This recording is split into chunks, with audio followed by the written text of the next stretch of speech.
वचन आप पर राज्य करता है और आपका आर्थिक जरूरत होती है, जानते हैं आप क्या सोचेंगे? परमेश्वर ने कहा कि सोना और चांदी मेरी है, पृथ्वी और इसकी सारी भरपूरी परमेश्वर की है और प्रभु मेरा है, यानी ये सारी चीजों का मालिक हूं। हम ऐसा क्यों नहीं सोचते? हमें ऐसा सोचना चाहिए। जब पैसा नहीं होता है तो हमें यही कहना चाहिए। हमें कभी नहीं कहना चाहिए कि हमारे पास पैसा नहीं है, क्योंकि वो है, बस मेरे हाथों में नहीं है, लेकिन वो है। क्योंकि वचन मेरे दिल में स्थापित होना चाहिए। जब वचन राज्य करता है, जब वचन राज्य करता है, तो जिस पल आप आर्थिक परेशानी का सामना करते हैं तो सबसे पहले आपके मुंह से बाहर आएगा, प्रभु की स्तुति हो, मेरा प्रभु मेरी सारी जरूरतें पूरी करेगा मसीह में अपने महिमा के धन के अनुसार। आमीन। ये इस तरह नहीं जी भाई मैं यहां ऊपर तक डूब गया हूं, बस 6 इंच बाकी रह गए हैं और तब मैं डूब जाऊंगा, सब कुछ खत्म हो जाएगा। ये तो डर और चिंता में स्थापित दिल है। लेकिन परमेश्वर के वचन में स्थापित दिल कहता है, मेरा परमेश्वर सारी जरूरत पूरी करेगा। मेरे परमेश्वर के पास मेरे बचाव का मार्ग है। मेरा परमेश्वर मुझे कभी नीचे नहीं गिरने देगा। जो प्रभु पर भरोसा करते हैं वो कभी शर्मिंदा नहीं होंगे। इस तरह की बातें उनके दिल से आती है और उनके मन में आती है। आमीन। क्योंकि वचन राज्य और अधिकार करता है। बीमारी के साथ भी यही है। जब बीमारी का सामना करते हैं, कमजोरी का सामना करते हैं जीवन में, बहुत से लोग उस बीमारी और कमजोरी पर ध्यान देते हैं और डॉक्टर की रिपोर्ट पर, और डॉक्टर आते हैं, बेड के बाजू में खड़े होते हैं और बड़ा पैड लेते हैं, सब कुछ लिखते हैं, कोलेस्ट्रॉल है और ये है और वो है, बड़ी लिस्ट बनाते हैं और फिर वो दूसरा पन्ना लिखते हैं, तीसरा पन्ना लिखते हैं और सब कुछ लिखकर क्लिप लगाकर लटका देते हैं आपके सिर के पास या आपके पैर के पास में। यानी पेशेंट वहां लेटे हैं और कोई उनसे मिलने आता है, आप कैसे हैं? ओ प्लीज वो पैड लेकर इसे पढ़ लेना मेरे लिए। आप कहेंगे आपको कैसे पता चला? मैं बहुत से हॉस्पिटल में गया था, मैंने एक भाई से कहा आप कैसे हैं? आप खुद देख लीजिए पास्टर, कितने पन्ने लिखे हैं, आप ही से देखिए। मैंने कहा सुनिए, मैं डॉक्टर नहीं कि यहां ये पढ़कर आपको सुनाऊं और ये क्या कहता है बताऊं। मैं आया हूं कि बाइबल पढ़ के बताऊं कि ये क्या कहती है।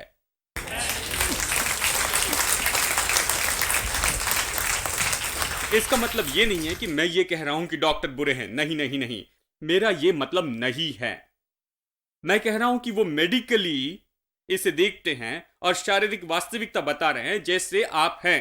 वो कुछ समय की वास्तविकता है, अगर आप ऐसा कहना चाहते हैं। कुछ समय की वास्तविकता के बारे में कह रहे हैं। आप इस समय बिल्कुल ऐसे हैं, इस दिन इस पल आपका शरीर ऐसा है, आपका खून और आपका शरीर ये दिखाता है। हमेशा की वास्तविकता क्या है? हमेशा की वास्तविकता है, परमेश्वर ने कहा कि मैं तुम्हारा चंगाईदाता परमेश्वर हूं, मैं तुम्हारे अन्न और जल को आशीष दूंगा और तुम्हारे मध्य से बीमारी दूर करूंगा, मैं तुम्हारे जीवन के दिन पूरे करूंगा। वो मेरे सारे पापों को माफ करता और मेरे अधर्मों को क्षमा करता और मेरे रोगों को चंगा करता।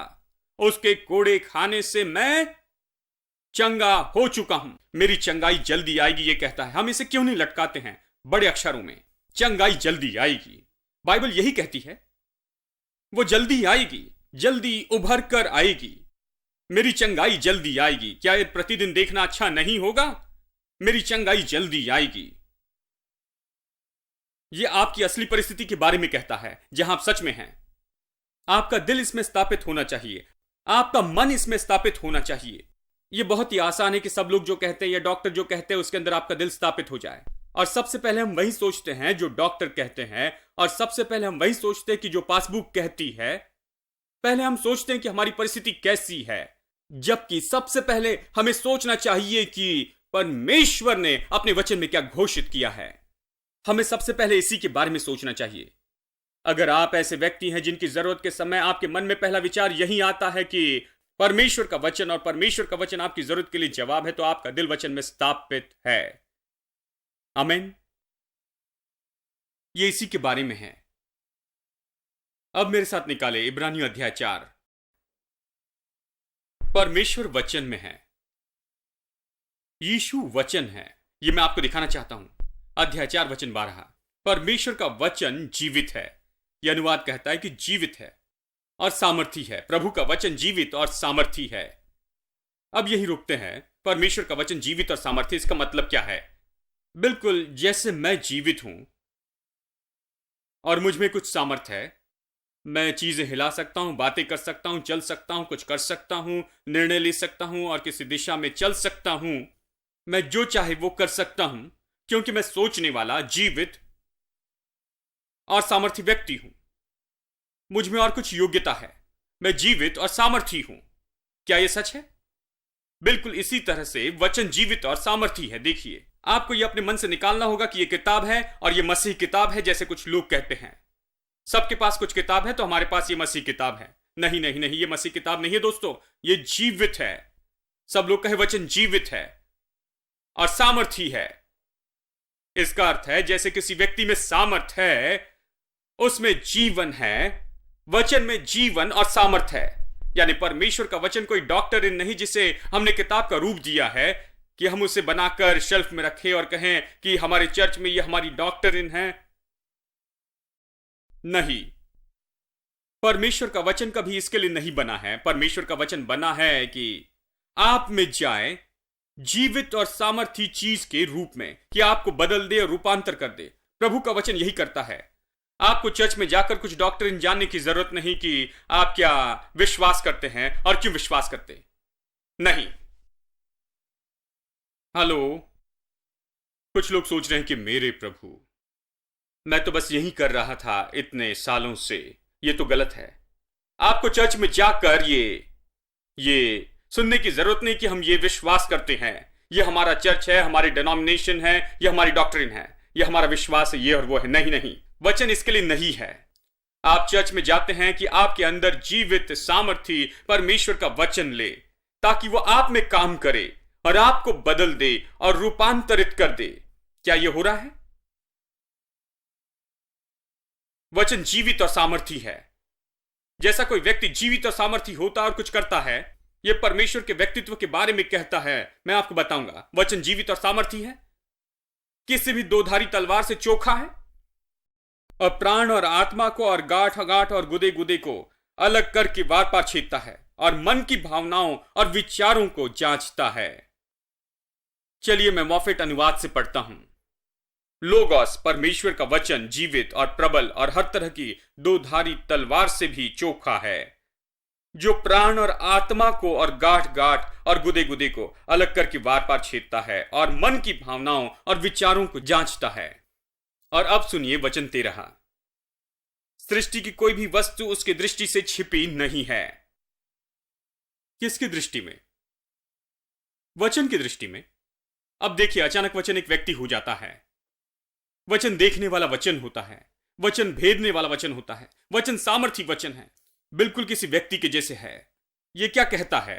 जब आप आकर प्रभु का वचन सुनते हैं, जब आप प्रभु का वचन भीतर लेते हैं, आप स्वयं यीशु को अपने अंदर काम करने देते हैं कि आपके अंदर देखे, कि आपके भीतर देखे, कि आपको परखे और आपके अंदर सब कुछ सही करे, कि आपको जांचे और आपके उद्देश्य और विचारों को जाने और उन्हें आपके अंदर सही कर ले।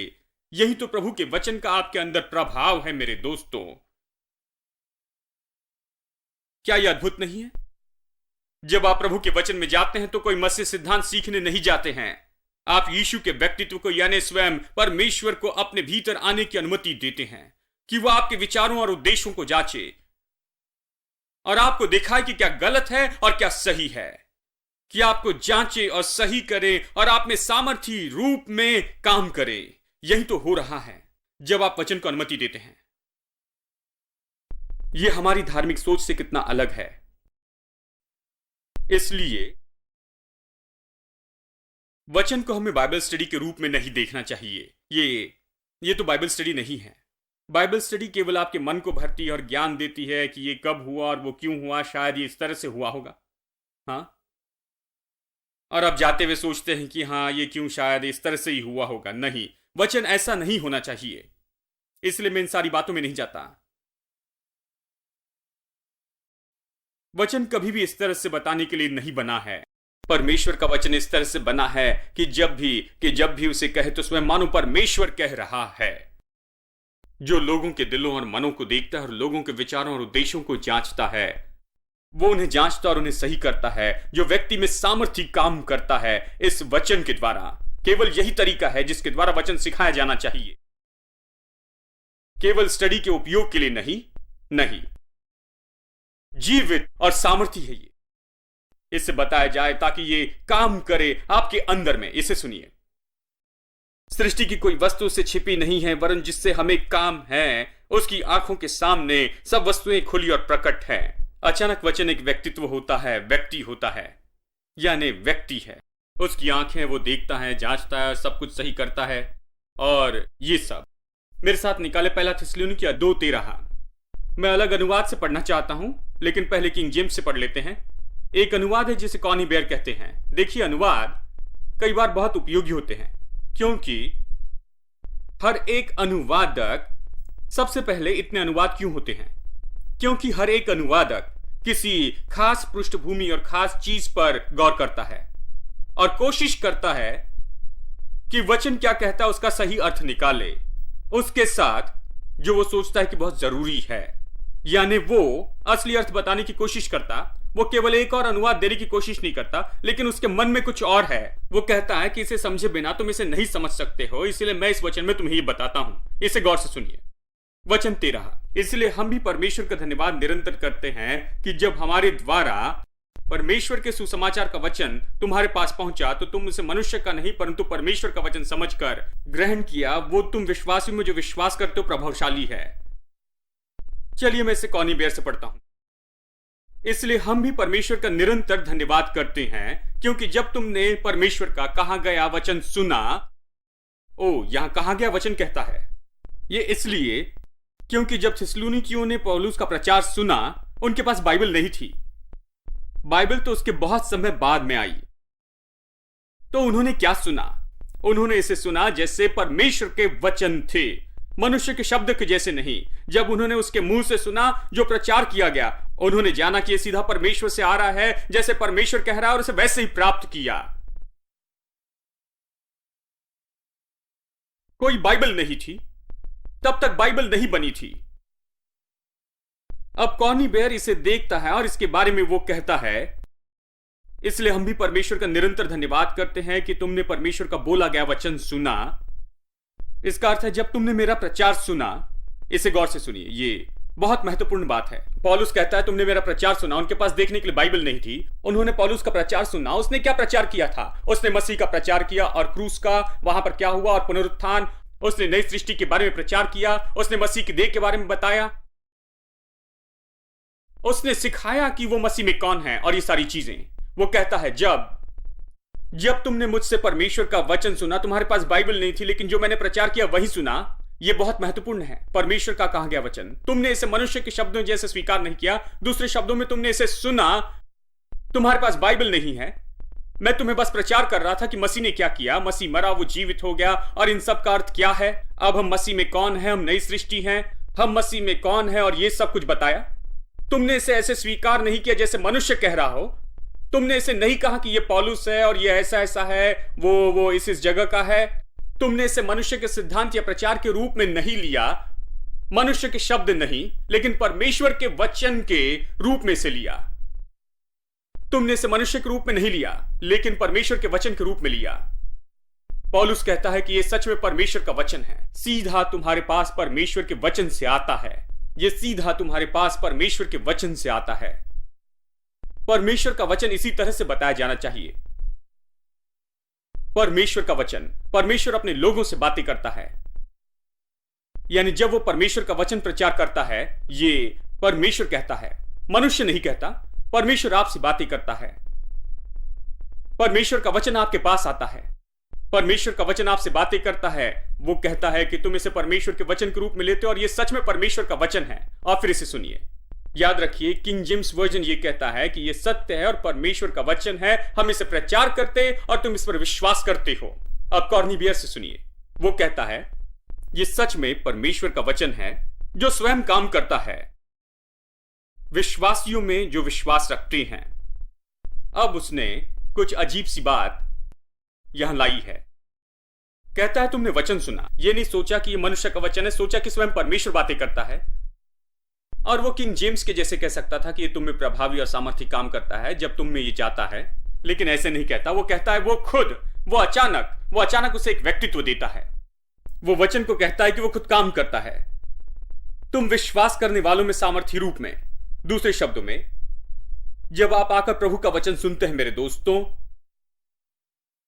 स्वयं परमेश्वर आप में काम करता है उसके द्वारा। स्वयं परमेश्वर काम करता है, वो खुद काम करता है। अब ये सारी चीजों के बारे में बहुत ही मजबूत सत्य है। परमेश्वर के वचन के बारे में स्वयं परमेश्वर काम करता है। परमेश्वर कहता है, इसलिए हमने पिछली बार इसे देखा था, मनुष्य केवल रोटी ही से नहीं लेकिन परमेश्वर के मुंह से निकलने वाले हर वचन से जीवित रहेगा। वो कब परमेश्वर के मुंह से बाहर आता है? ये तो यहां लिखे हुए रूप में है, उस समय तो वहां पर लिखा हुआ भी नहीं था। ये तो पौलुस के मुंह से निकल रहा था, ये उसके मुंह से निकल रहा था। और बाइबल कहती है कि मनुष्य केवल रोटी ही से नहीं लेकिन परमेश्वर के मुंह से निकलने वाले वचन से जीवित रहेगा। खैर, आज परमेश्वर शरीर में आकर प्रचार नहीं करता, मनुष्य प्रचार करते हैं, मनुष्य वचन बताते हैं, मनुष्य जीवन की रोटी तोड़कर लोगों को देते हैं। यानी जब लोग इसे सुनते हैं तो यह जीवन देने वाला वचन है। मनुष्य रोटी ही से नहीं लेकिन हर वचन से, वचन आकर जीवन देता है। इसलिए यिर्मयाह में हम पढ़ते हैं, मैंने तेरा वचन पाया और मैंने उसे खा लिया। तेरा वचन मैंने देखा और मैंने तुरंत उसे खाया, वो कहता है। और तेरा वचन मेरे लिए आनंद और हर्ष का कारण है मेरे दिल में, मेरे दिल के अंदर। लोग कहते हैं आनंद और हर्ष कहां है, मैं आनंद और हर्ष कैसे पा सकता हूं? आनंद और हर्ष के लिए प्रार्थना करें। खैर, अगर आप इसमें से कुछ अपने दिल के अंदर डाल दे तो आप आनंद और हर्ष पाएंगे। वो कहता है कि मैंने इसे पाया और इसे खा लिया और मैंने आनंद और हर्ष पाया। यह उत्पन्न करता है, इसलिए वचन जीवित और सामर्थ्य है। ये इस तरह से नहीं कि डॉक्ट्रिन के रूप में भीतर जाए और इसे आप याद कर ले कितने पॉइंट के रूप में और जाने की विश्वास करते हैं। नहीं, ये वहां गया और इसने कुछ असली उत्पन्न किया। इसने आनंद और हर्ष लाया आपके दिल में। ये वचन हम में काम करता है और जब वचन काम करता है तो परमेश्वर हम में काम करता है। हां, इसलिए अय्यूब की किताब में हम पढ़ते हैं, वो कहता है मैंने तेरे वचन को भोजन से ज्यादा महत्व दिया है। ठीक है, भजन संहिता 107:20, उसने अपना वचन भेजकर उन्हें चंगाई दी और उन्हें विनाश से छुड़ाया। बहुत ही परिचित वचन है। उसने अपना वचन भेजकर उन्हें चंगाई दी, उसने अपना वचन भेजकर सब कुछ बनाया। उसने अपना वचन भेजा, 2000 साल पहले वचन भेजा शारीरिक रूप में कि चंगाई लाए। अब वो चला गया, वो यहां शरीर में नहीं है, अब वो वचन भेजता है। उसका वचन है तो वो वहां है। वचन भेजना या उसे भेजना एक ही बात है। चाहे वो आए या वचन आए, वो वही काम करता है। इसी के बारे में है, वचन जीवित है जैसे यीशु जीवित है और वो ये काम करता है जैसे यीशु काम करता है। अब मेरे साथ निकाले मरकुस अध्याय 16, मरकुस 16 वचन 20। अब इसे सुनिए। और उन्होंने निकलकर हर जगह प्रचार किया। पुनरुत्थान के बाद यीशु उनसे कहता है विश्वास करने वालों में ये चिन्ह होंगे और ये सब। फिर कहता है जाकर, वो कहता है जाकर सब लोगों को प्रचार करो। फिर कहता है कि विश्वास करने वालों में ये चिन्ह होंगे।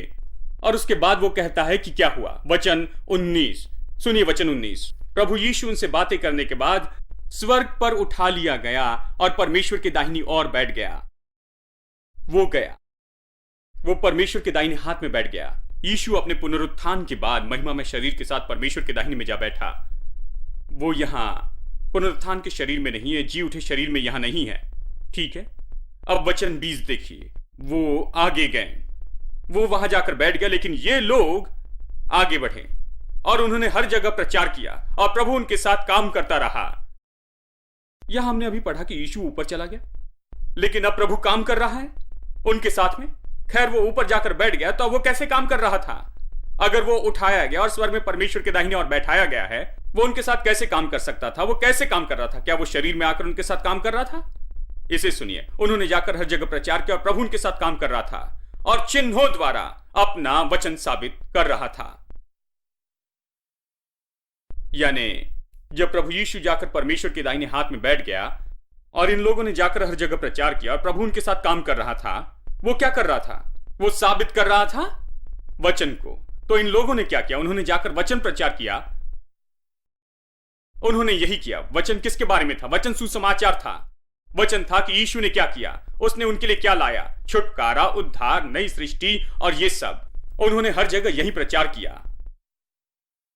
और जब उन्होंने वचन प्रचार किया, वचन साबित हुआ। इसका अर्थ है कि जब भी उन्होंने वचन कहा वो पूरा हुआ, वैसे ही हुआ। वचन ने चंगाई दी, वचन ने उद्धार दिया, लोगों ने उद्धार पाया और पापों की सामर्थ से और शैतान की सामर्थ से छुटकारा पाया, अपने सारे बंधन से आजाद किए गए। और ये सब वचन साबित हुआ। और यह कहता है कि प्रभु उनके साथ था, उसे साबित कर रहा था। मैं कहता हूं कि वचन काम करता है तो प्रभु काम करता है। इसलिए आज मैंने आकर यह नहीं कहा कि प्रभु कृपया आ जा, प्रभु नीचे आ, मेरे साथ यहां खड़ा हो जा, प्रभु मेरे साथ यहां आ जा। नहीं, ऐसे नहीं किया। मैंने क्या किया? मैंने बस प्रार्थना की, प्रभु इनकी समझ की आंखें खोल दे ताकि ये समझ सके कि तूने इनके लिए क्या किया है, ताकि वचन का सत्य भीतर जा सके। मैंने प्रकाशन और समझ के लिए प्रार्थना की, परमेश्वर की समझ की बातों को जान सके। फिर जब मैं यहां पर आता हूं तो प्रभु को यहां आने के लिए नहीं कहता, मैं बस वचन प्रचार करता हूं। जब मैं वचन प्रचार करता हूं तो यह मेरे साथ काम करता है। वो मेरे साथ कैसे काम करता है? वो साबित करता है वचन सत्य है। जो भी विश्वास करे उसके जीवन में काम करेगा। वचन उनके जीवन में साबित होगा। वचन उनके जीवन में अद्भुत काम करेगा। वचन उनके जीवन में चमत्कार करेगा। विश्वास का दिल, विश्वास करने वाला दिल पाएगा कि वचन उनके जीवन में सामर्थी है, उनके जीवन में काम कर रहा है, क्योंकि उन्होंने सुना और विश्वास किया। एक और वचन 28, चलिए मत्ती का सुसमाचार अध्याय 28 वचन 19। इसलिए तुम जाओ और सब जातियों के लोगों को चेला बनाओ और उन्हें पिता और पुत्र और पवित्र आत्मा के नाम में बपतिस्मा दो और उन्हें सब बातें जो मैंने तुम्हें आज्ञा दी है मानना सिखाओ। और देखो मैं जगत के अंत तक सदा तुम्हारे संग हूं, चाहे आपके साथ कोई भी ना हो। मैं अक्सर प्रचारकों से कहता हूं, प्रभु कहता है कि मैं हमेशा तुम्हारे साथ हूं। मैं यहां हूं क्योंकि परमेश्वर ने कहा तुम्हारे संग हूं। अगर मेरे पास ये प्रतिज्ञा नहीं है तो यहां आकर आपको बताने की कोशिश में कोई फायदा नहीं है। वो कहता है, देखो मैं जगत के अंत तक तुम्हारे साथ में हूं, तुम जहां भी जाओ इस युग के अंत तक मैं तुम्हारे साथ हूं। लेकिन एक शर्त है। वो कैसे संग रहेगा? अगर मैं अपनी डॉक्टरीन प्रचार करूं तो वो मेरे संग नहीं रहेगा। अगर मैं आकर वही प्रचार करूं जो मैं कहना चाहता हूं तो वो मेरे संग नहीं रहेगा। वो मेरे संग रहेगा अगर मैं वचन प्रचार करूं। तो अगर वचन रहेगा तो वो संग रहेगा। वचन जीवित है, वचन सामर्थी है। अगर वचन प्रचार ना हो तो जीवन नहीं, कोई सामर्थ नहीं, कोई प्रभाव नहीं, लोगों के दिलों में कुछ काम नहीं होगा। अगर वचन नहीं तो बस आस्था होगी। हम गीत गा सकते हैं, कुछ काम कर सकते हैं, विधियां और रिवाज हो गए उनमें से होकर जा सकते हैं। हम किसी तरह से धार्मिक विधि और रिवाज कर सकते हैं। अगर वचन नहीं तो जीवन नहीं है, कोई सामर्थ नहीं है, कोई बदलाव नहीं आएगा, कुछ नहीं होगा। अगर वचन है तो परमेश्वर कहता मैं तुम्हारे संग हूं, जहां भी जाओ मैं संग रहूंगा। वचन प्रचार करना तुम्हारे संग रहूंगा। अगर वचन है तो जहां भी प्रचार करो मेरी सामर्थ होगी, उसे साबित करेगी। तुम जहां भी हो मैं तुम्हारे संग हूं। कितनी अद्भुत प्रतिज्ञा। मैं एक प्रचारक यह घोषणा करने के लिए बुलाया गया कि यीशु ने हमारे लिए क्या किया है। मैं यही कर रहा हूं। प्रभु कहता अगर तुम ये करो तो मैं तुम्हारे संग हूं। तो मैं नहीं आता मेरी मेहनत की कहानी के साथ कि मैंने कैसे मेहनत की है, कितने साल मैंने मेहनत की है और कितने साल मैंने मेहनत की है और इसके द्वारा मेरी मेहनत से मैंने इसे उभारा है। नहीं नहीं, मैंने कुछ नहीं किया। अगर किसी मनुष्य की मेहनत से इतना उभारने की कोशिश करेंगे तो ये नहीं कर पाएंगे। अगर आप उसे 10 करोड़ रुपए दे और ऐसा कुछ बनाने के लिए कहें तो वो नहीं कर पाएगा। यह परमेश्वर के वचन के द्वारा बनाया जाता है। प्रभु कहता है तुम जाओ, मैं तुम्हारे संग आऊंगा। एक शर्त है, तुम वचन प्रचार करो, मैं तुम्हारे संग आऊंगा। अगर तुम अपनी चीजों का प्रचार करोगे तो तुम पसीना बहाओगे। जरा कल्पना करें, प्रतिदिन ऐसे पसीना बहाते हैं। प्रभु का धन्यवाद, ये मेरी मंजिल नहीं है। प्रभु कहता है तुम शांति से जाओ, तो मैं जाता हूं। छोटी झोपड़ी में मैंने प्रचार किया और हमेशा उसे बेहतर बनाना चाहा, क्योंकि दुख उठाना मेरा लक्ष्य नहीं है। जब उसने पहले ही दुख उठा लिया तो मैं क्यों दुख उठाऊं? यानी जितना हो सके उतना पसीना बहाता हूं। जानते हैं, लेकिन यह खास बात नहीं है। जब ऐसा होता है तो ठीक है, तो मैं कहता चलो प्रभु के वचन का प्रचार करते हैं। परमेश्वर का वचन ही है जो फर्क लाता है। अगर हम मेरे पसीने से उद्धार पा सकते हैं तो मैं उससे निचोड़ कर बकेट में लाकर आपको दूंगा, तो मेरे पसीने से आप उद्धार पाएंगे क्या? मेरा पसीना आपको उद्धार नहीं देगा, मेरे पसीने से आप दूर भागेंगे।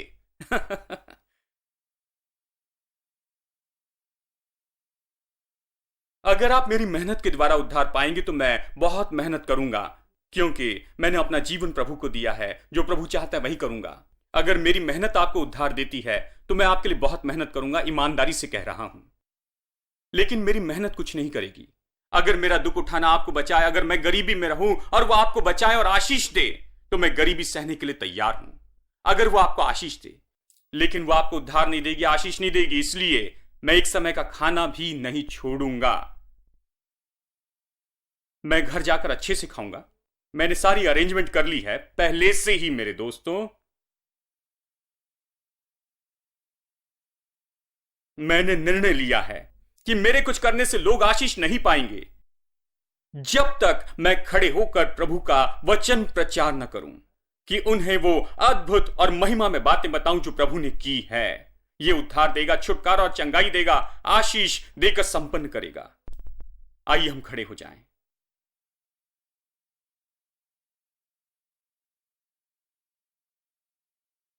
आमीन। धन्यवाद पिता। पिता परमेश्वर, हम तेरी ओर धन्यवाद से देखते हैं, आभारी और धन्यवाद के साथ। हमारे लिए जो किया उसके लिए धन्यवाद पिता। और तेरा वचन हमारे लिए यही घोषित करता है। जब तेरा वचन कहता है तो तू हमसे कहता है। जरूरी नहीं कि यीशु शरीर में हमारे साथ हो, बस वचन साथ हो तो यीशु हमारे साथ रहने जैसे है। वचन यीशु के जितना सत्य है, वो यीशु के जैसे जीवित है, यीशु के जितना सामर्थी है, यीशु के जितना अद्भुत है। तेरा वचन कहता है कि डर मत, इसलिए मैं नहीं डरूंगा, क्योंकि वचन कहता है कि हम चंगे हैं तो विश्वास करते हैं कि हम चंगे हैं। वचन कहता है कि हम आशीषित हैं तो विश्वास करते हैं कि हम आशीषित हैं, क्योंकि वचन कहता है कि हमारा स्वर्गीय पिता जानता है कि हमें किन चीजों की जरूरत है, इसलिए हम जानते हैं कि तुझे पता है कि हमें क्या चाहिए और तुझे हमारी जरूरत पता है। इसलिए तेरा वचन कहता है कि हमारा पिता सारी जरूरत पूरी करेगा। हम नहीं डरेंगे, भयभीत ना होंगे। ये मानो यीशु यहां खड़े होकर हमसे कहता है मैं इससे निपट लूंगा। इसलिए आज हम वचन को इस तरह से देखते हैं मेरे प्रभु। मेरी प्रार्थना है कि आज लोग इस वचन को इस तरह समझने वाले हो जाएं। यह किताब नहीं, कोई पत्र नहीं जो पन्नों पर प्रिंट किया गया है। यह कहानी नहीं, डॉक्टरिन नहीं, ये कोई किसी डॉक्टरिन का सिस्टमैटिक प्रेजेंटेशन नहीं है, लेकिन ये जीवन देने वाला जीवित वचन है, सामर्थी वचन, जीवित व्यक्ति है। ये वचन काम करता है, हमें देखता है, हमें बदलता है, रूपांतरित करता है, हमें आशीष देकर पूरी तरह से अलग व्यक्ति बनाता है। मेरी प्रार्थना है कि लोग इस प्रकाशन के साथ घर जाएं कि ये जो जीवन जीते हैं वो ये नहीं जीते हैं, लेकिन मसीह उनमें जीवित है और ये मसीह को जीने दे। वचन को इनमें जीने देने के द्वारा सारे संकट और इमरजेंसी में जो भी समस्या का सामना करते हैं, इनके मुंह से सबसे पहले वचन ही निकले। बीमारी के बीच, दर्द के बीच, मुश्किलों के बीच, जरूरतों के बीच इनका दिल वचन बोलने वाला हो जो इनमें भरा है, क्योंकि जो दिल में होता है वही मुंह से निकलता है। ये तेरे वचन में स्थापित हो जाए और ये अटल रहें, निडर रहें, हिम्मत वाले और भरोसे में रहें और विजयी हो और जीवन के हर एक क्षेत्र में सफल हो। यीशु के नाम में आमीन। अब हमारे प्रभु यीशु मसीह का अनुग्रह और पिता परमेश्वर का प्रेम और पवित्र आत्मा की संगति हम में से हर एक के साथ होती रहे, अब और सदा के लिए। आमीन।